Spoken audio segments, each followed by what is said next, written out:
નમસ્કાર મિત્રો, જય હિન્દ। હું છું ડીને ચૌધરી। ફરી એકવાર આપ સર્વેનું સ્વાગત છે આપ સૌની સહિયારી યુટ્યુબ ચેનલ ડીઆર ગુજરાતીમાં। તો મિત્રો, આ વિડીયોમાં ખાસ વાત કરીશું કે જ્ઞાન સહાયક 2024ને લઈ અને ભરતીની જાહેરાત આવી ગઈ છે, જેમાં શિક્ષણ વિભાગ અંતર્ગત ગુજરાત રાજ્યની સરકારી અને બિનસરકારી અનુદાનિત માધ્યમિક શાળાઓમાં અને ઉચ્ચતર માધ્યમિક શાળાઓમાં જ્ઞાન સહાયક ભરતીની જે 11 માસના કરાર આધારિત જગ્યાઓ માટેની ઓનલાઈન ફોર્મ ભરવાના શરૂ થઈ ગયા છે, જેમાં માધ્યમિક 24,000 અને ઉચ્ચતર માધ્યમિકમાં 24,000 જેટલો તમને પગાર પણ મળવાપાત્ર થશે।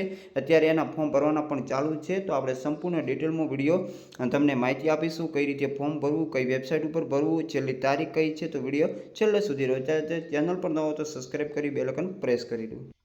તો મિત્રો, જાહેરાતની વાત કરવામાં આવે તો દિવ્ય ભાસ્કર અમદાવાદ 25/7/2024ના રોજ આવેલ જાહેરાત છે, જેમાં જણાવવામાં આવ્યું છે શિક્ષણ વિભાગ અંતર્ગત ગુજરાત રાજ્યની સરકારી અને બિનસરકારી અનુદાનિત ઉચ્ચતર માધ્યમિક શાળામાં જ્ઞાન સહાયક યોજના માધ્યમિક અને ઉચ્ચતર માધ્યમિક માટે સહાય કક્ષા 11 માસ માટે કરાર આધારિત જ્ઞાન સહાયકની જગ્યાઓ માટે કરાર બાબતે ઓનલાઈન અરજી આમંત્રિત કરવા અંગેની જાહેરાત છે, જેમાં શિક્ષણ વિભાગ અંતર્ગત જે 11 માસ માટે જ્ઞાન સહાયકોની જે ખાલી જગ્યાઓ છે એના ઉપર ભરતી માટેની જે યોગ્ય ઉમેદવારો હોય, જે લાયકાત ધરાવતા હોય, એમના પાસેથી ઓનલાઈન અરજીઓ મંગાવવામાં આવે છે। ઉપરોક્ત જગ્યાઓ માટે ઉમેદવારની વય મર્યાદા ઓનલાઈન અરજી કરવાની તારીખ સુધીની રહેતી હોય છે। ઉમેદવારો માટે નીચે જણાવેલ વેબસાઇટ પર જઈ ઓનલાઈન અરજી કરવાની રહેશે। ઉમેદવારે અરજી કરતા પહેલાં વેબસાઇટ ઉપર મૂકેલ જગ્યાઓ માટેની આવશ્યક લાયકાત, વયમર્યાદા, નિમણૂકનો પ્રકાર, મહેનતાણ અંગેની સૂચનાઓ વાંચી લેવી। આ અરજી રાજ્ય કક્ષાએ, જિલ્લા કક્ષાએ રૂબરૂ કે ટપાલ દ્વારા સ્વીકારવામાં આવશે નહીં। સાથે સાથે જે આવી જે અરજીઓ મોકલવામાં આવશે તો અરજીઓ અમાન્ય ગણાશે, માન્ય નથી ગણાતી।